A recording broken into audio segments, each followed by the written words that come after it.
माझी आई तशी नाही. आई दोन्ही लेकरांना आपल्या अंतःकरणामध्ये साठवते, दोन्ही लेकरांना आपल्या मायेच्या पंखाखाली साठवते, परंतु त्यांना खारट करत नाही. त्यांना आपल्या दुधासारखं अमृत लेकरांना पाजते, गोड अमृत लेकरांना पाजते. त्यामुळे आईला सागराची उपमा देखील देता येणार नाही, परंतु आपल्याला त्याची किंमत नाही. आता काही लोकांना किंमत आहे, परंतु आज मला माझ्या आईची फार किंमत कळली बरं का.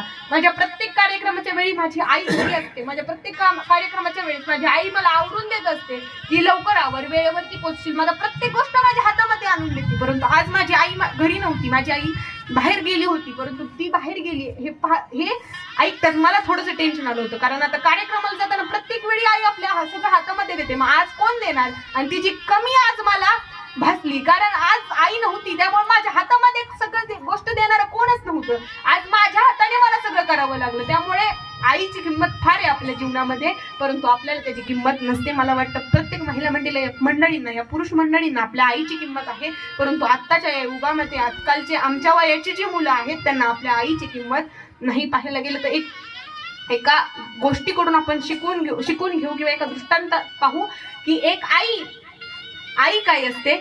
एका घरामध्ये एक सुनबाई आणि आई राहत असतात. सुनबाई, आई, त्यांची 2 लेकरं आणि आजोबा असे त्यांचं चांगलं कुटुंब असतं. आणि त्या एवढ्या चांगल्या